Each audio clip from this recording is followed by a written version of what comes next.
Michael Oyarzabal. Alvaro മൊറാട്ടയ്ക്ക് പകരക്കാരനായി പരിശീലകൻ Louis D ലാഫ്യൂന്റെ കണ്ടെത്തിയ മുന്നേറ്റ താരം. കഴിഞ്ഞ യൂറോ കപ്പിൽ പകരക്കാരനായി ഇറങ്ങി സ്പെയിനിനെ കിരീടത്തിലേക്ക് നയിച്ച സൂപ്പർ സബ്. എന്നാൽ തന്റെ കരിയറിലെ ആദ്യ ലോകകപ്പ് മത്സരത്തിൽ നാണക്കേടിന്റെ റെക്കോർഡാണ് ഈ സ്പാനിഷ് താരം സ്വന്തം പേരിൽ എഴുതി ചേർത്തത്. കേപ്പ് വെർദെക്കെതിരെ ആദ്യ 30 മിനിറ്റിൽ പന്തിൽ ടച്ച് ചെയ്യാൻ പോലും ഒയർസബാലിനായില്ല. കുഞ്ഞന്മാരായ കേപ്പ് വെർദെയുടെ ഡിഫൻസ് കോട്ടയ്ക്ക് മുന്നിൽ പകച്ചുപോയ താരം മത്സരത്തിൽ ആകെ പൂർത്തിയാക്കിയത് 10 പാസുകൾ മാത്രമാണ്. 1966 ശേഷം ആദ്യമായാണ് ഒരു മുന്നേറ്റ താരം ഇത്രയധികം നിരാശപ്പെടുത്തുന്നത്. മത്സരം സമനിലയിലായതോടെ ഒയർസബാലിനെതിരെ വിമർശനവും കടുത്തു. എന്നാൽ സൗദിക്കെതിരായ മത്സരത്തിൽ താരത്തിന്റെ വമ്പൻ തിരിച്ചുവരവിനാണ് ഫുട്ബോൾ ലോകം സാക്ഷ്യം വഹിച്ചത്.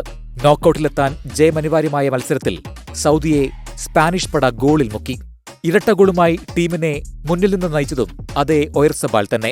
10-ാം മിനിറ്റിൽ ലമീൻ യമാലിന്റെ ഗോളിന് വഴിയൊരുക്കിയായിരുന്നു തുടക്കം. 21-24 മിനിറ്റുകളിൽ 2 തവണ ഗോളടിക്കുകയും ചെയ്തു.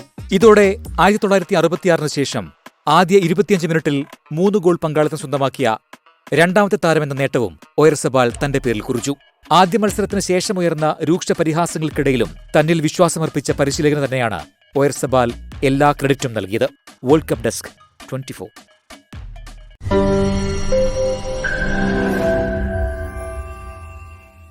ലോകത്തെവിടെയായാലും ഏത് സമയത്തും 24 വാർത്തകളും ഓഗ്മെന്റഡ് റിയാലിറ്റി പാക്കേജുകളും എക്സ്പ്ലെയിനറുകളും വിശദമായി കാണാൻ ഞങ്ങളുടെ യൂട്യൂബ് ചാനൽ നിങ്ങൾക്ക് സബ്സ്ക്രൈബ് ചെയ്യാം.